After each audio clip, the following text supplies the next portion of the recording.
नमस्कार दोस्तों, आपका स्वागत है। मेरा नाम है चंद्रिका प्रसाद। इस वीडियो में हम पढ़ेंगे दोस्तों नगर पालिकाओं के बारे में। भारतीय संविधान के भाग 9 का में अनुच्छेद 243 ता से 243 या छा तक में नगर पालिकाओं के बारे में प्रावधान किया गया है। मूल संविधान में इसका प्रावधान नहीं था। यह कब जोड़ा गया और इसके अंतर्गत क्या क्या प्रावधान किया गया है, चलिए जानते हैं। देखिए, भारत में नगरीय शासन व्यवस्था भी प्राचीन काल से ही प्रचलन में रही थी। सिंधु सभ्यता के लोग नगरों में ही रहते थे। वहां से नगरीय व्यवस्था के बहुत से साक्ष्य पाए गए हैं। भारत में शहरों का आधुनिक स्वरूप अंग्रेजों की देन है। सर्वप्रथम 1687 में ब्रिटिश सरकार द्वारा मद्रास शहर में नगर निगम नामक स्थानीय संस्था की स्थापना की गई थी। बाद में 1793 के दूसरे चार्टर अधिनियम द्वारा मद्रास, कलकत्ता और बम्बई के तीनों महानगरों में नगर निगमों की स्थापना की गई थी दोस्तों।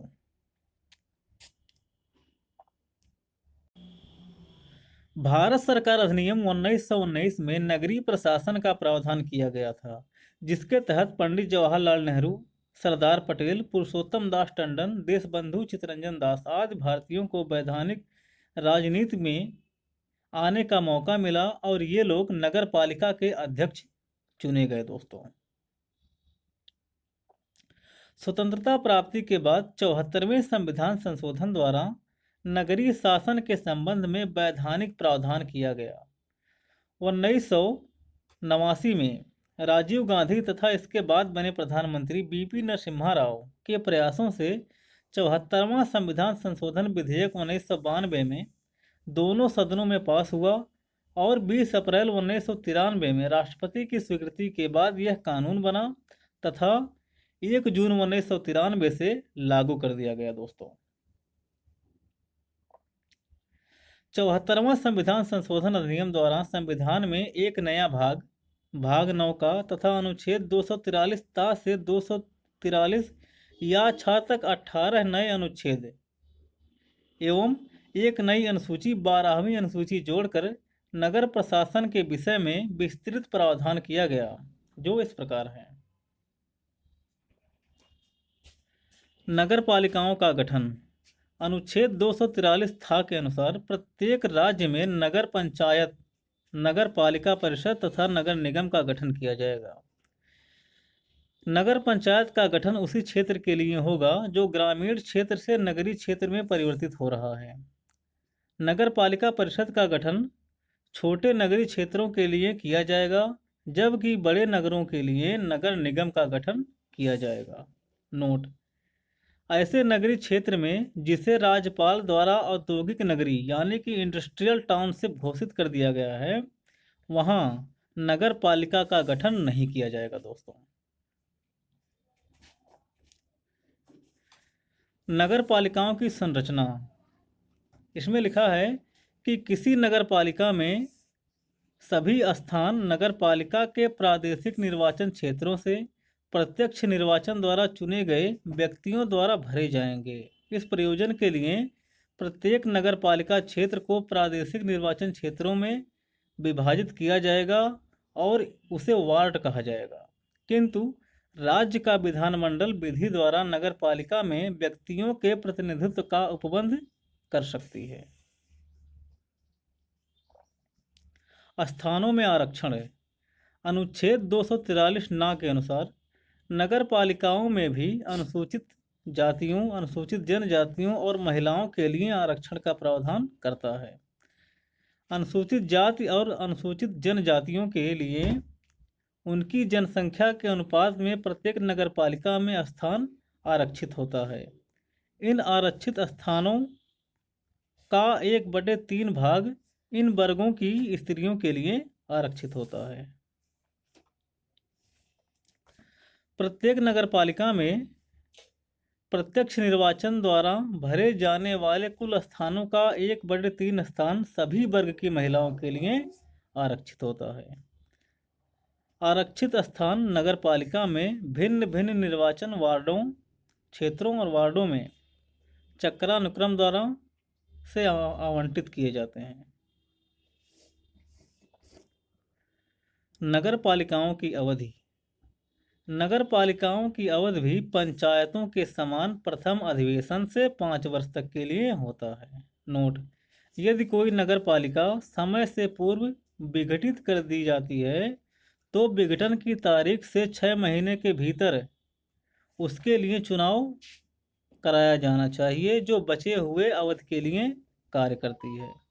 अगर 4.5 साल पूरा हो गया है, 6 महीने ही कार्यकाल बचा है, तो उस कंडीशन में चुनाव कराने की कोई ज़रूरत नहीं होती है। सदस्यता के लिए अयोग्यता: कोई व्यक्ति किसी कार्यपालिका का सदस्य चुने जाने के लिए या सदस्य बने रहने के लिए अयोग्य होगा। नंबर 1, यदि वह अपने राज्य के विधानमंडल के निर्वाचन के प्रयोजन के लिए बनाई गई किसी विधि द्वारा या उसके अधीन अयोग्य है, या नंबर 2, उसकी आयु 21 वर्ष से कम है। नगर पालिकाओं आदि की शक्तियां, प्राधिकार तथा उत्तरदायित्व। अनुच्छेद 243 बा के अनुसार राज्य विधानमंडल विधि बनाकर नगर पालिकाओं को ऐसी शक्तियां और प्राधिकार प्रदान कर सकता है जो वह उन्हें स्वायत्त शासन की संस्थाओं के रूप में कार्य करने योग्य बनाने के लिए आवश्यक समझे। जैसे नंबर 1, आर्थिक विकास और सामाजिक न्याय के लिए योजनाएं तैयार करना और उन्हें लागू करना। नंबर 2, नगर पालिकाओं को 12वीं अनुसूची में वर्णित सभी 18 विषयों पर विधि बनाने की शक्ति प्रदान की गई है। कर अधिरोपण की शक्ति। अनुच्छेद 243 भाग के अनुसार नगर पालिकाओं आदि को कर अधिरोपण की शक्ति प्रदान की जाती है, जो इस प्रकार है। नंबर 1, नगर पालिकाओं आदि को कर, शुल्क, फीस और पथ कर अधिरोपित करने, संग्रहित करने तथा विनियोजित करने का अधिकार होगा। नंबर 2, राज्य द्वारा अधिरोपित और संग्रहित कर, पथ कर, शुल्क और फीसें नगर पालिकाओं को दिया जा सकता है। नंबर 3, राज्य की संचित निधि से नगर पालिकाओं आदि को सहायता अनुदान दिया जा सकता है। नंबर 4, नगर पालिकाओं द्वारा एकत्रित सभी धनों को जमा करने के लिए न्यायपालिका निधियों का गठन तथा ऐसी निधियों में से धन को निकालने के लिए उपबंध करना। ये चौथा पॉइंट है। राज्य वित्त आयोग। अनुच्छेद 243 माह के अनुसार अनुच्छेद 243 माह यह उपबंधित करता है कि अनुच्छेद 243 झा के अधीन पंचायतों के लिए गठित राज्य वित्त आयोग नगर पालिकाओं की वित्तीय स्थिति का भी पुनर्विलोकन करेगा।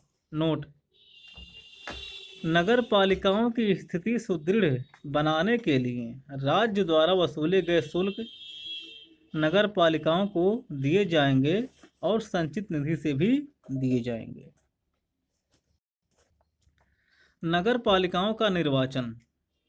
नगर पालिकाओं के लिए निर्वाचक नामावली तैयार करने का और उसके सभी निर्वाचनों के संचालन का अधीक्षण, निर्देशन और नियंत्रण अनुच्छेद 243 टा के तहत पंचायतों के लिए गठित राज्य निर्वाचन आयोग में ही निहित होगा।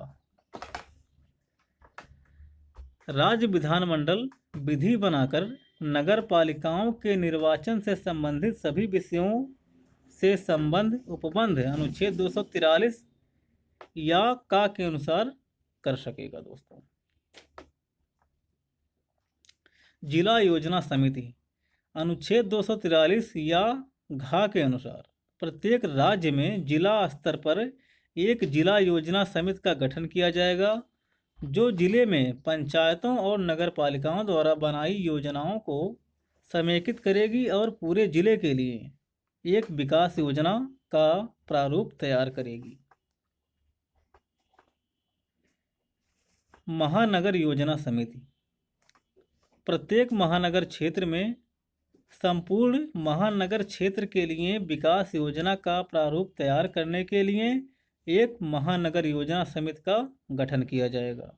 राज्य का विधानमंडल विधि द्वारा समिति की संरचना, उसके स्थानों के भरे जाने, उसके अध्यक्षों के निर्वाचन की रीति और कार्यों आदि के बारे में उपबंध कर सकता है दोस्तों इसके अनुसार।